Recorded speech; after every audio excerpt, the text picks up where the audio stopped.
दो EPIC number को लेकर घिरे आरजेडी नेता तेजस्वी यादव। चुनाव आयोग का तेजस्वी को निर्देश, दूसरे ईपीआईसी नंबर वाले कार्ड को हमें सौंपे, हम जांच करेंगे। चुनाव आयोग ने तेजस्वी यादव को उनके मूल ईपीआईसी नंबर को लेकर जानकारी दी। कहा, आपने जो दूसरा ईपीआईसी नंबर दिखाया वो आधिकारिक नहीं लग रहा। तेजस्वी यादव के दो ईपीआईसी नंबर पर बवाल। बीजेपी सांसद संबित पात्रा का सवाल, तेजस्वी के पास दो ईपीआईसी नंबर कैसे?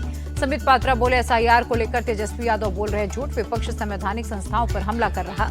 आरजेडी प्रवक्ता मृत्युंजय तिवारी बोले, जब नेता प्रतिपक्ष का ईपीआईसी नंबर चुनाव आयोग ने बदल दिया तो सोचिए कि आम वोटर्स के साथ क्या होता होगा। तेजस्वी की बहन रोहड़ी आचार्य ने चुनाव आयोग की खामियों को किया उजागर। वोटर लिस्ट पोस्ट कर लिखा, दीघा विधानसभा के 107 नंबर मकान में तिवारी, सिन्हा, अंसारी, पासवान, मुस्तफा यादव सब साथ रह रहे। रोहड़ी आचार्य बोली, हैरानी की बात है, इतनी गड़बड़ियों के बावजूद चुनाव आयोग निष्पक्ष चुनाव कराने की बातें कर रहा। चुनाव आयोग से आरजेडी नेता तेजस्वी यादव का सवाल, वोटर लिस्ट से नाम हटाने का कारण बताएं, नाम हटाने के लिए कौन सी प्रक्रिया अपनाई? जनसुराज श्री प्रशांत किशोर बोले, चुनाव आयोग ने वोटर्स के नाम काटे, इसमें कोई शक नहीं, लेकिन जितने नाम है वो एनडीए को हराने के लिए काफी हैं। प्रशांत किशोर का राहुल गांधी पर अटैक, बोले चाहे जितनी यात्रा कर ले कोई फायदा नहीं होगा, जनता सब समझती है। कांग्रेस नेता राशिद अल्वी बोले, एसआईआर भारत के लोकतंत्र का खात्मा है, इसके लिए चुनाव आयोग और सरकार दोषी है। कांग्रेस नेता पी चिदंबरम बोले, चुनाव आयोग अपनी शक्तियों का दुरुपयोग कर रहा है, इसके खिलाफ राजनीति और कानूनी लड़ाई लड़नी होगी। विपक्षी दलों को बीजेपी सांसद गुलाम अली खटाना की सलाह, एसआईआर को लेकर सिर्फ आरोप लगाने से क्या होगा, चुनाव आयोग को सबूत के साथ बताएं। केंद्रीय मंत्री गिरिराज सिंह का दावा, नीतीश कुमार के नेतृत्व में बिहार में फिर से एनडीए की बनेगी सरकार। केंद्रीय मंत्री गिरिराज सिंह ने राहुल गांधी को पाकिस्तान का पोस्टर बॉय बताया। कहा, वो दुश्मन देश की भाषा बोलने में लगे। चुनाव से पहले बिहार कांग्रेस को लगा झटका, कार्यकारी प्रदेश अध्यक्ष अशोक कुमार राम जेडीयू में शामिल हुए। कांग्रेस प्रवक्ता प्रेमचंद मिश्रा बोले, अशोक राम घोर अवसरवादी नेता हैं, उनका कांग्रेस में जाना शुभ संकेत। 7 अगस्त को राहुल गांधी के घर होगी इंडिया अलायंस की मीटिंग, कई मुद्दों पर बात होगी। कांग्रेस महासचिव केसी वेणुगोपाल बोले, चुनाव आयोग की गलतियों का 5 अगस्त को बेंगलुरु में खुलासा करेंगे। बंगाल बीजेपी चीफ समित भट्टाचार्य बोले, इंडिया अलायंस का 2 ही एजेंडा है, पहला ईवीएम पर दोष मढ़ना, दूसरा ये कहना कि कम्युनल टेंशन की वजह से लोग वोट देने नहीं आए। कानून मंत्री अर्जुन राम मेघवाल ने राहुल गांधी से पूछा, इतनी दिक्कत है तो चुनाव आयोग के पास क्यों नहीं जाते, सिर्फ संवैधानिक संस्थाओं को बदनाम करना इनका काम है। यूपी के डिप्टी सीएम केशव प्रसाद मौर्य का सपा पर निशाना, का सपा की साइकिल फेक वोट के आधार पर चलती थी, अब ये भविष्य में भी पंक्चर होगी। एनसीपी शरद गुट के विधायक जितेंद्र औहाड़ का विवादित बयान, सनातन धर्म नाम की कोई चीज नहीं, सनातन धर्म ने भारत को बर्बाद किया। शिवसेना नेता सायना एनसी बोली, सनातन धर्म को अपमानित करना विपक्ष की आदत बन गई है।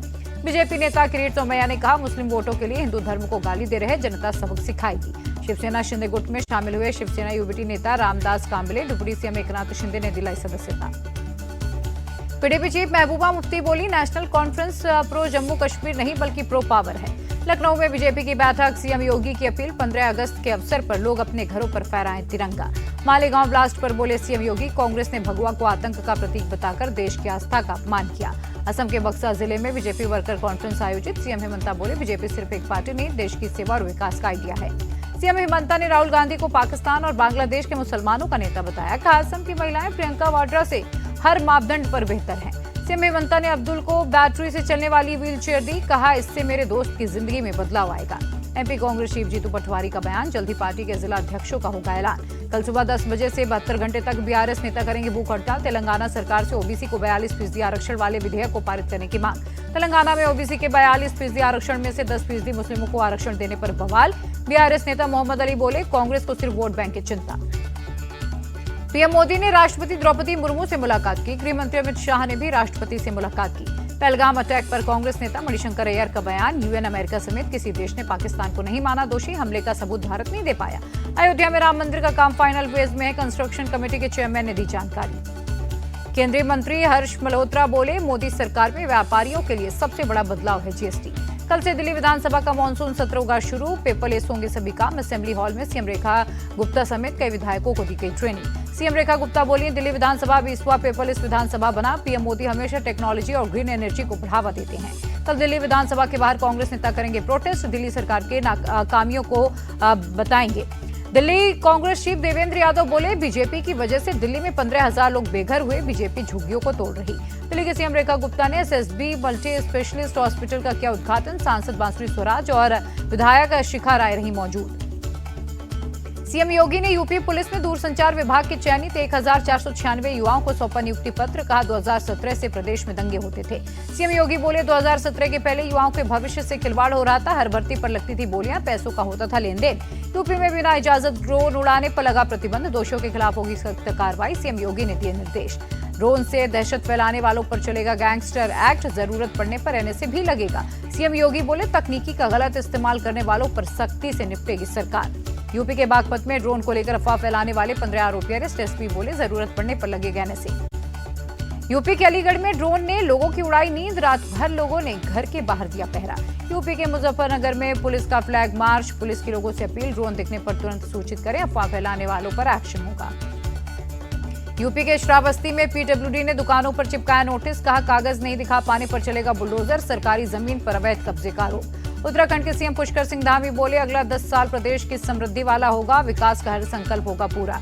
एमपी के सीएम मोहन यादव ने जबलपुर रायपुर एक्सप्रेस को दिखाई हरी झंडी। वीडियो कॉन्फ्रेंसिंग के जरिए कार्यक्रम में शामिल हुए। रायपुर जबलपुर एक्सप्रेस ट्रेन के शुभारंभ कार्यक्रम में छत्तीसगढ़ के सीएम और छत्तीसगढ़ विधानसभा अध्यक्ष रमन सिंह भी हुए शामिल। रायपुर जबलपुर के बीच नई ट्रेन शुरू होने पर सीएम साय ने पीएम का जताया आभार। कहा हमारे लोगों को बहुत लाभ होगा। गुजरात के भावनगर से अयोध्या के बीच ट्रेन की शुरुआत। भावनगर रेलवे टर्मिनस से रेल मंत्री ने दिखाई हरी झंडी। एमपी में नई एक्सप्रेस ट्रेनों की शुरुआत पर रेल मंत्री अश्विनी वैष्णव ने कहा पीएम मोदी का रेलवे से भावनात्मक जुड़ाव। रेल मंत्री अश्विनी वैष्णव ने कहा जबलपुर और रायपुर के बीच नई ट्रेन से आदिवासी इलाकों को लाभ होगा। मालेगांव ब्लास्ट के आरोप से बरी होने के बाद पहली बार भोपाल पहुंची साध्वी प्रज्ञा सिंह ठाकुर। बोली धर्म और सत्य हमारे पक्ष में था। लेफ्टिनेंट कर्नल प्रसाद श्रीकांत पुरोहित का भी पुणे में लोगों ने किया भव्य स्वागत। श्रीकांत की पत्नी बोली मालेगांव ब्लास्ट केस में पति को फंसाया गया था। पंजाब के स्वास्थ्य मंत्री बलबीर सिंह बोले आम आदमी का क्लिनिक सक्सेसफुल मॉडल है। इसमें 107 तरह की दवाइयां मिलती हैं। केरल की 2 नन को छत्तीसगढ़ में अरेस्ट करने का मामला। चेन्नई में कांग्रेस ने बीजेपी के खिलाफ प्रदर्शन किया। दिल्ली पुलिस ने 26 साल बाद एक हत्यारे को पकड़ा। बिजनेसमैन के बेटे की हत्या में आजीवन कारावास की सजा मिली थी। यूपी के गाजियाबाद में हादसा। वसुंधरा में ग्रीन व्यू अपार्टमेंट की सीढ़ियां गिरी। किसी के हताहत होने की खबर नहीं। ग्रीन व्यू अपार्टमेंट में फंसे लोगों को निकालने के लिए चलाया गया रेस्क्यू ऑपरेशन। फायर ब्रिगेड और डिजास्टर टीम ने 2 लोगों को निकाला। यूपी के गोंडा में हादसा। पृथ्वीनाथ मंदिर जा रहे श्रद्धालुओं की गाड़ी नहर में गिरी। 11 लोगों की मौत हुई। हादसे पर यूपी के सीएम योगी आदित्यनाथ ने जताया दुख। घायलों के बेहतर इलाज के निर्देश दिए। गोंडा हादसे पर मुआवजे का ऐलान। मृतकों के परिजन को 2-2 लाख रुपए देगा केंद्र। घायलों को मिलेंगे 50,000 रुपए। यूपी के चित्रकूट में सड़क पर दिखा बाघ। वन विभाग ने लोगों को सतर्क रहने की हिदायत दी। यूपी के हापुड़ में एक ही परिवार के 2 पक्ष आपस में भिड़े। छज्जे के निर्माण को लेकर जमकर चले लाठी डंडे। हापुड़ में हाईवे पर बाइकर्स गैंग की जानलेवा स्टंटबाजी। पुलिस ने 43,000 रुपए का काटा चालान। हरियाणा के 5 युवकों ने कार से स्टंट करना उन्हें महंगा पड़ा। उत्तराखंड की टिहरी पुलिस ने किया अरेस्ट। बिहार के मुजफ्फरपुर में अपराधी बेखौफ बाइक सवार बदमाशों ने व्यापारी से लूट कर मारी गोली। बिहार के रोहतास में थार ने 4 लोगों को रौंदा। एक महिला की मौके पर ही मौत। केंद्रीय मंत्री नितिन गडकरी के घर को बम से उड़ाने की मिली धमकी। धमकी देने वाला नागपुर से अरेस्ट। एमपी के सतना में एक स्कूल का प्रिंसिपल हुआ अरेस्ट। महिला टीचर के शारीरिक शोषण का लगाया है आरोप। सतना में 5 बदमाशों ने व्यापारी के घर के बाहर फायरिंग की। सीसीटीवी के आधार पर आरोपियों की तलाश में जुटी पुलिस। एमपी के गुना में लकड़ी तस्करों ने वन विभाग की टीम पर हमला किया। गाड़ी में की तोड़फोड़। आंध्र प्रदेश शराब घोटाले की जांच हुई तेज। एसआईटी के हाथ लगा वीडियो। पूर्व विधायक चेवी रेड्डी के लोग नोटों के बंडल गिनते नजर आए। पंजाब सीमा पर ड्रग्स तस्करों पर बीएसएफ का एक्शन। हेरोइन के साथ 2 ड्रग तस्कर गिरफ्तार। श्रीनगर एयरपोर्ट पर सेना के अधिकारी ने फ्लाइट के स्टाफ को बुरी तरह से पीटा। एक्स्ट्रा लगेज के लिए पेमेंट को लेकर था विवाद। जम्मू कश्मीर के कुलगाम में लगातार तीसरे दिन एनकाउंटर। 3 आतंकी ढेर 2 के मिले शव। रांची के सहजानंद चौक स्थित 2 दुकानों में लगी भीषण आग। लाखों का माल जलकर खाक। दिल्ली में यमुना नदी का वाटर लेवल खतरे के निशान के ऊपर। निचले इलाकों में बाढ़ का भय। कोटा बैराज से पानी छोड़े जाने के बाद बढ़ा यमुना नदी का जलस्तर। औरैया में रिहायशी इलाकों में घुसा पानी। बाढ़ के चलते औरैया में सैकड़ों एकड़ बाजरे की फसल बर्बाद। कई गांवों का टूटा संपर्क। अमेठी में लगातार हो रही बारिश के चलते घरों में घुसा पानी। लोगों को एसडीआरएफ की मदद से किया गया रेस्क्यू। यूपी के चित्रकूट में मंदाकिनी नदी फिर उफान पर। रामघाट की 100 से ज्यादा दुकानें हुई जलमग्न। वाराणसी में गंगा और वरुणा नदी का पानी रिहायशी इलाकों में घुसा। प्रशासन की तरफ से लोगों को सुरक्षित स्थानों पर पहुंचाया जा रहा। यूपी के झांसी में पिछले 1 हफ्ते से लगातार हो रही भारी बारिश। लोगों के घरों में पानी घुसा। यूपी के बाराबंकी में बरसात के चलते घर में फैला करंट। चपेट में आने से 2 लोगों की मौत। यूपी के हमीरपुर और औरैया में जल शक्ति मंत्री स्वतंत्र देव सिंह ने बाढ़ प्रभावित इलाकों का किया हवाई सर्वे। पीड़ितों से मुलाकात की।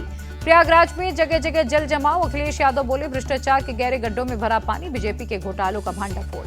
पटना समेत बिहार के कई जिलों में भारी बारिश। राजधानी पटना के कई इलाके जलमग्न। बंगाल के पश्चिम मेदिनीपुर में घाटाल इलाके में भारी बारिश, बाढ़ आने से घरों और स्कूलों में पानी घुसा।